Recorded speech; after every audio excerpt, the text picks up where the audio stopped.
السلام علیکم دوستو، ویڈیو دیکھنے سے پہلے ہمارے اس چینل کو سبسکرائب کر لیں اور نیچے موجود بیل آئیکن کو ضرور کلک کر لیں تاکہ ہماری ویڈیوز باقاعدگی سے آپ کے پاس پہنچتی رہیں۔ ہاں ایجلونا، رائزیلیو نے کہا، مسلمانوں کی فوج یہاں مرنے کے لیے آ رہی ہے۔ میں نے ایسی باتیں تولیتا میں بھی سنی تھیں، ایجلونا نے کہا، مگر مجھے پتہ چلا ہے کہ مسلمانوں کی پہلی فوج تولیتا کو محاصرے میں لینے کے لیے گئی تو شہریوں نے دروازے کھول دیے اور مسلمانوں کا استقبال کیا۔ کیا تم ایسی بہادری دکھا سکتے ہو کہ فوج کا کچھ حصہ اپنی کمان میں لو اور شہر کے باہر حملہ آوروں پر ایسے زبردست حملے کرو کہ وہ بھاگ جائیں یا ختم کر دیے جائیں؟ تم دیکھ لینا میں کیا کرتا ہوں، رائزیلیو نے کہا، اور تم دیکھ لینا کہ میں کس طرح اپنا جسم اور اپنی روح تمہارے حوالے کر کے تمہاری ملکہ بنتی ہوں، ایجلونا نے کہا۔ حقیقت یہ تھی کہ ایجلونا یہی باتیں مریدہ کے ہر جرنیل اور ہر حاکم کے ساتھ کرتی تھی۔ وہ ان میں سے ہر ایک کے پاس رات کو جاتی تھی، لیکن ہر ایک کے لیے سراب بنی رہتی تھی۔ وہ کسی کو اپنے ہاتھوں شراب پلاتی تھی اور پینے والا اس کے حسن میں گم پیتا چلا جاتا اور بے ہوش ہو جاتا اور ایجلونا وہاں سے واپس آ جاتی۔ حملہ آور آ رہے ہیں، تیار ہو جاؤ، ہوشیار ہو جاؤ۔ یہ ایک للکار تھی جو شہر کی دیواروں پر بلند سے بلند تر ہوتی چلی گئی۔ سارے شہر میں کھلبلی برپا ہو گئی، لیکن اس کھلبلی میں خوف و ہراس نہیں بلکہ جوش و خروش تھا۔ لوگ ادھر ادھر چھپنے کے لیے بھاگ دوڑ نہیں رہے تھے بلکہ لڑائی کے لیے تیار ہو رہے تھے۔ ہتھیار بند ہو رہے تھے۔ بہت دنوں سے کمانے اور تیر بنائے جا رہے تھے، پھینکنے والی برچیاں بن رہی تھیں۔ عورتیں، کم سن لڑکے اور لڑکیاں بھی تیر اندازی کی مشق کر رہی تھیں۔ تمام جوان اور ادھیڑ عمر شہری 2-3 مہینوں سے فوج کے ساتھ مل کر جنگی مشقیں کر رہے تھے۔ جب سے ایجلونا اس شہر میں آئی تھی، جنگی تیاریاں پہلے سے زیادہ تیز ہو گئی تھیں۔ ایجلونا خود یہ مشقیں دیکھتی اور شہریوں میں جوش اور جذبہ پیدا کرتی۔ جو ہی اس کے کانوں تک یہ آواز پہنچی کہ حملہ آور آ رہے ہیں، اس نے نیام سے تلوار نکالی اور استبل میں جا پہنچی۔ اس نے رائزیلیو کا گھوڑا تیار کرایا، اس پر سوار ہوئی اور گھوڑا دوڑا دیا۔ شہر کی گلیوں میں وہ ننگی تلوار لہراتی اور گھوڑا دوڑاتی پھرنے لگی۔ مریدہ کے لوگوں، وہ چلا چلا کر کہتی پھر رہی تھی، تمہارے امتحان کا وقت آ گیا ہے۔ کماری مریم کی عصمت تمہیں پکار رہی ہے۔ پھر جہاں کہیں لوگ اسے دیکھ کر اکٹھے ہو جاتے، وہاں وہ ان کے درمیان رک جاتی اور بڑی ہی بلند اور جوشیلی آواز میں لوگوں کو ان الفاظ سے بھڑکاتی۔ وہ بزدل اور بغیرت تھے جنہوں نے مسلمانوں کے آگے ہتھیار ڈالے اور اپنے شہر ان کے حوالے کر کے ان کے غلام بن گئے ہیں۔ انہوں نے اپنی بیٹیاں بھی ان کے حوالے کر دی ہیں۔ کیا تم اپنی بیٹیاں جنگلی اور وحشی بربروں کے حوالے کر دو گے؟ نہیں نہیں، ہر جگہ مجمع جواب دیتا، ہم اپنی عزت پر مر مٹیں گے۔ یہ نہ بھولنا کہ یہ غرناطہ اور قرطبہ نہیں، وہ پرجوش خطاب جاری رکھتی، یہ مریدہ ہے، یہ بطریق اعظم کا شعر ہے۔ آج کلیسا کی آبرو تمہیں پکار رہی ہے، تمہیں صلیب پکار رہی ہے۔ صلیب پر لٹکے ہوئے یسوع مسیح کی روح مقدس دیکھ رہی ہے کہ تم عیسائیت کی عظمت پر جانیں قربان کرتے ہو یا اپنی جانوں کو عزیز رکھتے ہو۔ اگر تم نے مسلمانوں کو شکست دے دی تو تم یہاں ان شہروں کی طرف پیش قدمی کرو گے جن پر مسلمان قبضہ جمائے بیٹھے ہیں۔ یہ سعادت تمہارے حصے میں آئی ہے کہ تم مسلمانوں کو اندلس سے نکالو گے۔ اگر تم بھی دل چھوڑ بیٹھے تو تمہارے گرجے مسجدیں بن جائیں گی۔ کیا تم کلیسا کی یہ بے حرمتی برداشت کر لو گے؟ نہیں نہیں۔ ایجلونا فوج میں گئی تو وہاں بھی اس نے یہی جوشیلی تقریر کی۔ کچھ تو الفاظ جوشیلے تھے اور زیادہ تر ایجلونا کی حسین اور دلکش شخصیت کا اثر تھا کہ لوگ آتش فشاں پہاڑ کے اندر ابلتے ہوئے لاوے کی صورت اختیار کر گئے۔ ایک عورت مردوں کو للکارے تو مردوں پر جنونی کیفیت طاری ہو جانا قدرتی امر ہے۔ موسیٰ بن نصیر تو یہ توقع لے کر آیا تھا کہ وہ مریدہ کو محاصرے میں لے لے گا، حالانکہ جاسوسوں نے اسے بتایا تھا کہ مریدہ کی فوج شہر سے باہر لڑے گی اور شہر کے باہر رکاوٹیں اتنی زیادہ ہیں کہ شہر کی دیوار کے قریب جانا ممکن نہیں ہوگا۔ موسیٰ نے دور سے دیکھا کہ شہر کی دیوار سے خاصا آگے رکاوٹوں کے باہر مریدہ کی فوج تیار کھڑی تھی۔ اس فوج نے اپنے ہی شہر کو محاصرے میں لے رکھا تھا۔ موسیٰ نے اپنے لشکر کو دور روک لیا۔ لشکر بہت فاصلہ طے کر کے آیا تھا، گھوڑے بھی تھکے ہوئے تھے لیکن پیادے زیادہ تھکے ہوئے تھے۔ موسیٰ نے لشکر کو آرام کرنے کو کہا اور خود اپنے 3 بیٹوں اور 1-2 سالاروں کو ساتھ لے کر شہر کے گرد چکر لگانے کے لیے چلا گیا۔ وہ شہر کا دفاع دیکھ رہا تھا۔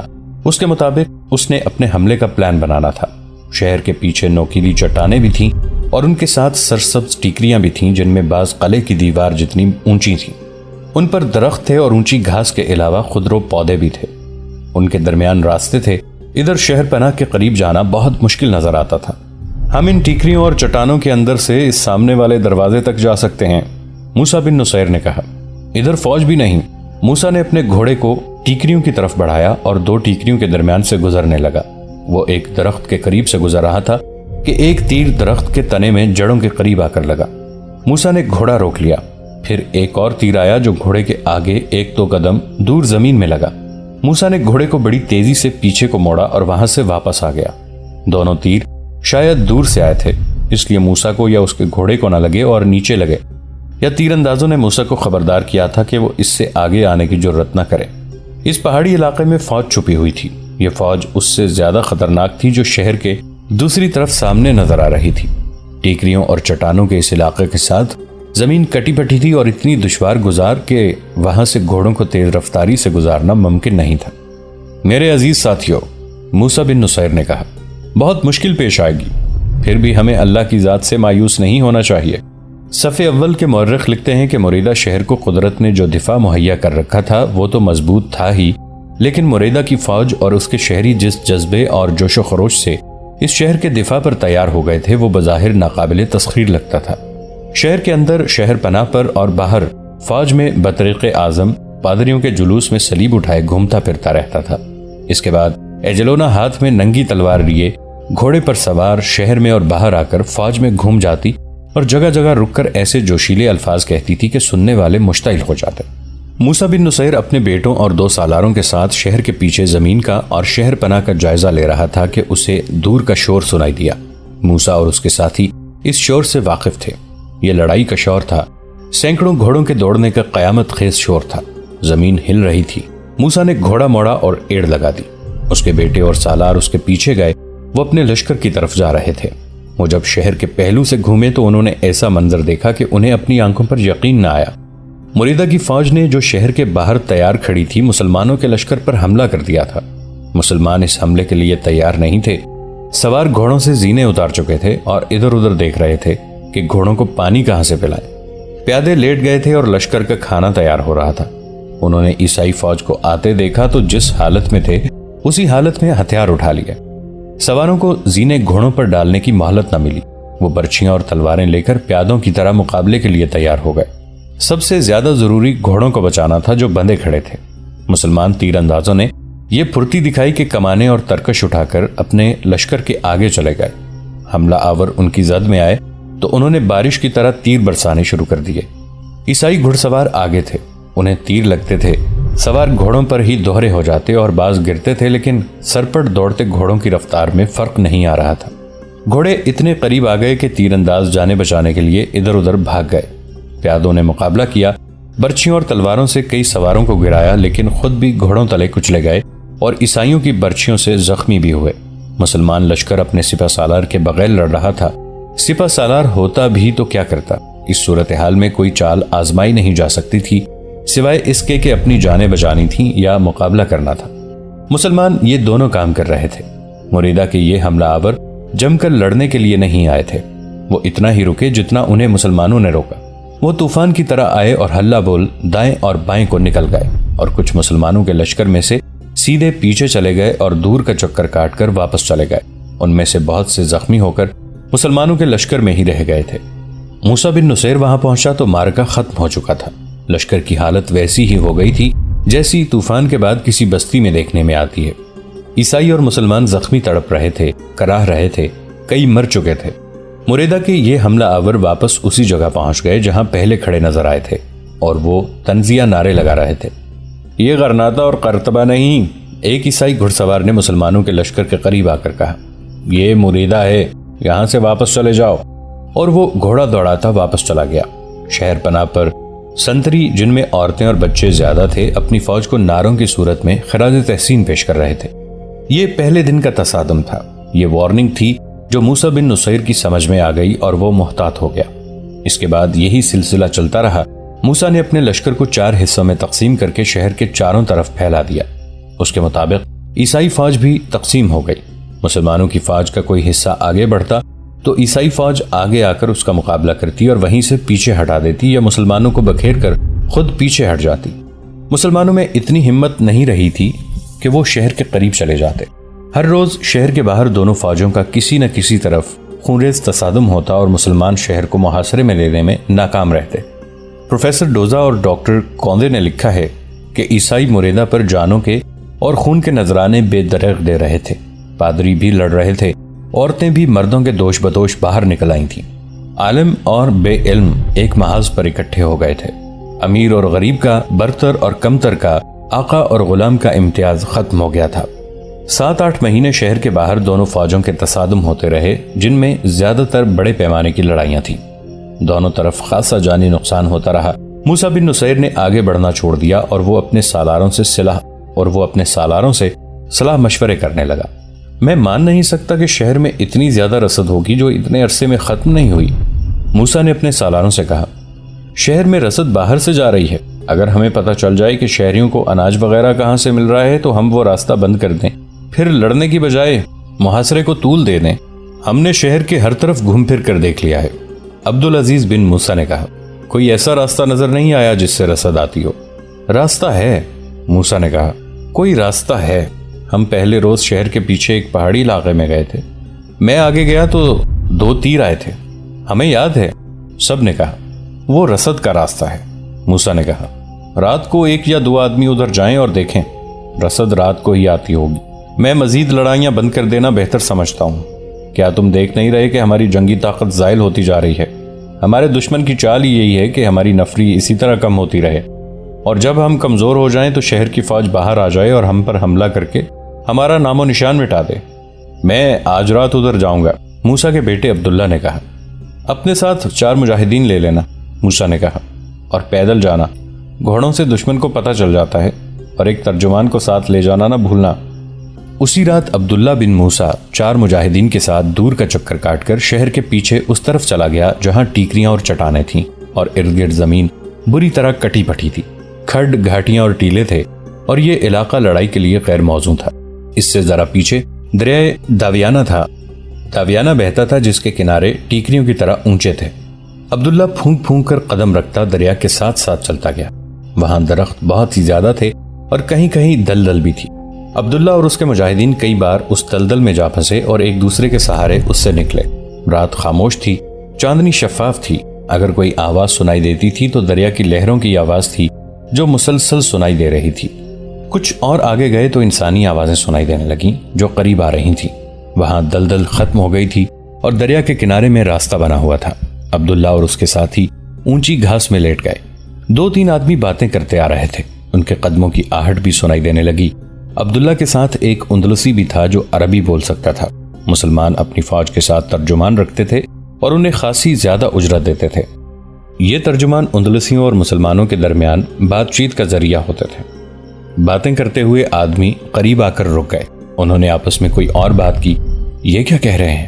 عبداللہ نے اپنے پاس لیٹے ہوئے ترجمان کے کان کے ساتھ منہ لگا کر سرگوشی میں پوچھا۔ یہ کشتیوں کی بات کر رہے ہیں۔ ترجمان نے عربی زبان میں سرگوشی کی۔ یہ کہہ رہے ہیں کہ کشتیاں آج بھی نہیں آئیں گی۔ دوسرے نے گالی دے کر کہا ہے کہ یہ سب کو بھوکا ماریں گے۔ وہ دونوں باتیں کرتے رہے۔ ترجمان نے عبداللہ کو بتایا کہ راز مل گیا ہے، شہر کے لیے رسد کشتیوں میں آتی ہے اور شاید اس دشوار گزار علاقے سے گزار کر رات کو شہر میں پہنچائی جاتی ہے۔ تم بہت آہستہ آہستہ سرکتے ہوئے پیچھے جاؤ، عبداللہ نے کہا۔ میرے آدمی پیچھے لیٹے ہوئے ہیں، انہیں کہو کہ آہستہ آہستہ سرکتے ہوئے مجھ تک پہنچے۔ عبداللہ کے مجاہدین چند قدم پیچھے گھاس میں لیٹے ہوئے تھے۔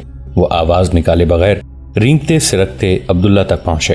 یہ جو 2 اندلسی کھڑے ہیں انہیں پکڑنا ہے، عبداللہ نے اپنے مجاہدین سے سرگوشی میں کہا۔ پھر ترجمان سے کہا، تم اٹھو اور اس طرح چلتے رہو، تم اٹھو اور اس طرح چلتے ہوئے ان دونوں تک پہنچو جیسے تم دور سے چلتے آ رہے ہو۔ یہ تمہاری طرف دیکھیں تو ان سے کسی قریب گاؤں کا نام لے کر اس کا راستہ پوچھنا، پھر لڑائی کی بات چھیڑ دینا اور اس طرف لے آنا۔ ان اندلسیوں کے منہ دوسری طرف تھے۔ ترجمان آہستہ سے اٹھا اور ان کی طرف چل پڑا۔ اس کے قدموں کی آہٹ پر ان دونوں نے پیچھے مڑ کر دیکھا اور ایک نے پوچھا کہ وہ کون ہے۔ ترجمان 2-3 قدم گھسیٹ کر چلا اور اس طرح بیٹھ گیا جیسے چل چل کر تھک گیا ہو۔ بہت دور سے آ رہا ہوں بھائیو، اس نے اندلسی زبان میں کہا۔ میرے قریب آؤ اور مجھے راستہ بتاؤ۔ وہ دونوں اس کے قریب آ گئے۔ ترجمان آہستہ آہستہ اٹھا اور باتیں کرتے کرتے ایسی پوزیشن میں آ گیا کہ دونوں اندلسیوں کی پیٹھیں عبداللہ کی طرف ہو گئیں۔ فاصلہ 4-5 قدم تھا۔ وہ دونوں فوجی تھے۔ عبداللہ نے اپنے مجاہدین کو اشارہ کیا۔ وہ چاروں عبداللہ کے ساتھ اٹھے اور بیشتر اس کے کہ دونوں اندلسی فوجیوں کو پتہ چلتا کہ یہ کیا ہوا ہے، وہ مجاہدین کے بازوں میں جکڑے جا چکے تھے اور ان کی تلواریں مجاہدین کے ہاتھوں میں تھیں۔ انہیں عبداللہ نے اپنے ساتھ لیا اور دریا کے کنارے کنارے واپس اپنے خیمے میں آ گئے۔ موسیٰ بن نصیر گہری نیند سویا ہوا تھا۔ عبداللہ نے اسے جا کر بتایا کہ وہ کیا لایا ہے۔ دوسرے سالار بھی آ گئے اور اندلسی فوجیوں کو درمیان میں بٹھا لیا گیا۔ وہ بہت ڈرے ہوئے تھے۔ ڈرو مت، موسیٰ نے انہیں ترجمان کی معرفت کہا، تمہیں قتل نہیں کیا جائے گا۔ مریدہ کو فتح کرنے میں ہماری مدد کرو گے تو تمہیں آزاد کر دیا جائے گا۔ یہ بتاؤ کہ شہر میں رسد کدھر سے آتی ہے اور شہر میں اناج وغیرہ کا ذخیرہ کتنا ہے؟ ہم دریا پر رسد لانے والی کشتیوں کو ہی دیکھنے گئے تھے، ایک اندلسی نے کہا۔ ہم دونوں فوج میں عہدیدار ہیں۔ شہر میں اناج اور کھانے پینے کی دوسری اشیاء 10-12 دنوں بعد رات کو کشتیوں کے ذریعے آتی ہے اور ہم لوگ کشتیوں سے اتار کر گھوڑا گاڑیوں میں شہر میں لاتے ہیں، پھر یہ اشیاء شہریوں اور فوجیوں میں تقسیم ہوتی ہیں۔ اب کشتیوں کو 2 روز پہلے آ جانا چاہیے لیکن اب تک نہیں آئیں۔ معلوم نہیں کیا رکاوٹ ہو گئی ہے۔ کیا شہر میں رسد کا ذخیرہ ہے؟ موسیٰ نے پوچھا۔ بہت کم رہ گیا ہے، اندلسی نے جواب دیا۔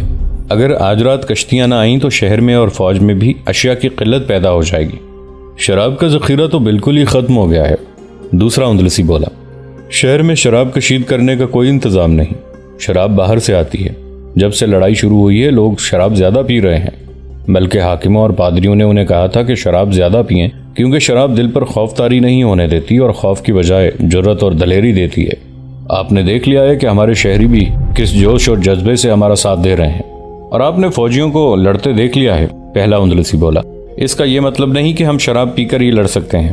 ہم میں غیرت ہے اور دشمن سے اپنے وطن کو بچانے کا جذبہ بھی ہے، لیکن شراب ہمیں بہت زیادہ دلیر بنا دیتی ہے۔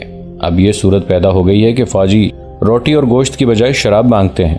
گوشت والے جانور بھی ختم ہو گئے ہیں، دوسرے نے کہا۔ لوگ زخمی اور بیمار گھوڑوں کا گوشت کھا رہے ہیں۔ اس راستے کے علاوہ رسد شہر میں لانے کا کوئی اور راستہ ہے؟ موسیٰ بن نصیر نے پوچھا۔ راستے تو کئی ہیں، اندلسی نے جواب دیا، لیکن آپ کی فوج کی موجودگی میں یہ ایک ہی راستہ رہ گیا ہے جس پر ہم جا رہے تھے۔ یہ راستہ اس لیے محفوظ ہے کہ ادھر دریا ہے اور دریا سے شہر تک کا علاقہ پہاڑی اور دشوار گزار ہے۔ آپ نے ادھر اپنی فوج اس لیے نہیں رکھی ہوگی کہ وہ زمین لڑائی کے قابل تو ہے نہیں۔ ہم اس علاقے سے بڑی مشکل سے گاڑیاں گزارتے ہیں۔ یہ راستہ بھی بند ہو جائے تو شہر میں قحط پڑ جائے۔ ان دونوں کو لے جاؤ، موسیٰ بن نصیر نے کہا۔ ان کے ساتھ اچھا سلوک کرنا۔ دونوں اندلسیوں کو لے گئے تو موسیٰ بن نصیر نے خیمے سے نکل کر آسمان کی طرف دیکھا۔ وہ ستاروں کو دیکھ کر وقت کا اندازہ کر رہا تھا۔ رات کا آخری پہر تھا۔ اس نے حکم دیا کہ 500 سوار اور 1500 پیادے فوراً اس مقام تک چلے جائیں جہاں کشتیوں سے سامان اتارا اور گھوڑا گاڑیوں میں لے جایا جاتا ہے۔ عبداللہ، موسیٰ نے اپنے بیٹے سے کہا، تم ان سواروں اور پیادوں کے ساتھ جاؤ۔ تم نے وہ جگہ دیکھ لی ہے، رسد کو روکنا ہے۔ اپنے لشکر کو اس طرح دور دور سے وہاں تک لے جانا کہ دشمن کو پتہ نہ چلے۔ اپنی اس نفری کو دریا کے کنارے پر بلکہ کنارے کے نیچے چھپا کر رکھنا ہے۔ اگر تم پر حملہ ہو گیا تو حملہ آور دستوں سے پہلو کی طرف سے حملے کا میں انتظام کروں گا۔ تم فوراً نکلو اور صبح کاذب تک وہاں پہنچ جاؤ۔ ہر پیادے کے پاس دوسرے ہتھیاروں کے علاوہ کمانے اور تیروں سے بھرے ہوئے ترکش ہونے چاہیے۔ دشمن کو قریب نہیں آنے دینا۔ مریدہ کے لوگ روٹی کے بغیر زندہ رہ لیں گے لیکن شراب کے بغیر وہ اندھے اور باولے ہو جائیں گے۔ اب مریدہ کو اپنا سمجھو۔ عبداللہ نے 500 سواروں کا ایک دستہ اور ایک دستہ 1500 پیادوں کا تیار کرایا۔ سب کو ایک ایک کمان اور تیروں سے بھرے ہوئے 2 ترکش دیے اور آگے جانے کے بجائے پیچھے چلا گیا۔ وہاں سے گھوما اور دریا میں اتر گیا۔ اس نے اپنے لشکر کو کناروں کے ساتھ ساتھ رکھا جہاں پانی گھٹنوں تک ہی تھا۔ وہ جگہ اتنی زیادہ دور تو نہیں تھی کہ رات گزر جاتی۔ مریدہ کے بڑے گرجے کا گھنٹہ بجنے لگا تھا اور مسلمانوں کے کیمپ میں مؤذن اذان دے رہا تھا۔ جب عبداللہ بن موسیٰ اپنے دستوں کے ساتھ اس مقام تک پہنچ گیا جہاں کشتیاں سامان اتارا کرتی تھیں، وہ پتن تھا، لکڑی اور پتھروں کے چبوترے سے بنے ہوئے تھے۔ دریائی سفر کے لیے لوگ وہاں سے کشتیوں میں سوار ہوا کرتے تھے۔ اس دریا پر پل بھی تھے لیکن ان کے سامنے مسلمان فوج موجود تھی، اس لیے وہاں سے رسد نہیں گزر سکتی تھی۔ عبداللہ نے عقل مندی سے اپنی نفری کو پھیلا دیا اور صبح کا اجالا سفید ہونے لگا۔ اندلس کی فوج کے 2 عہدیدار جو رات کو دیکھنے آئے تھے کہ کشتیاں اناج اور شراب لے کر آئی ہیں یا نہیں، صبح تک واپس نہ گئے تو ایک اور آدمی کو بھیجا گیا۔ یہ آدمی گھوڑے پر سوار تھا۔ وہ جب اس جگہ پہنچا جہاں رات کو اس کے 2 ساتھی پکڑے گئے تو ایک تیر اس کے ایک طرف کے کندھے میں اتر گیا۔ اس نے وہیں سے گھوڑا موڑا اور ایڑ لگا دی۔ اس نے واپس جا کر اتنا ہی بتایا کہ پتن پر مسلمانوں کا قبضہ ہے۔ اس اطلاع پر فوج کا ایک سوار دستہ بھیجا گیا جو پہاڑی علاقے سے نکلا ہی تھا کہ اس پر تیروں کا می برس پڑا۔ دوستو، آج کے لیے اتنا ہی۔ اسی کہانی کی اگلی قسط کے ساتھ بہت جلد حاضر ہوں گے۔ نیچے کامنٹ سیکشن میں اپنی رائے کا اظہار ضرور کیجیے گا۔ ہمارے اس چینل کو سبسکرائب کر کے نیچے موجود بیل آئیکن کو بھی ضرور کلک کیجیے گا۔ اگلی ملاقات تک کے لیے ہمارا اور آپ کا اللہ نگہبان۔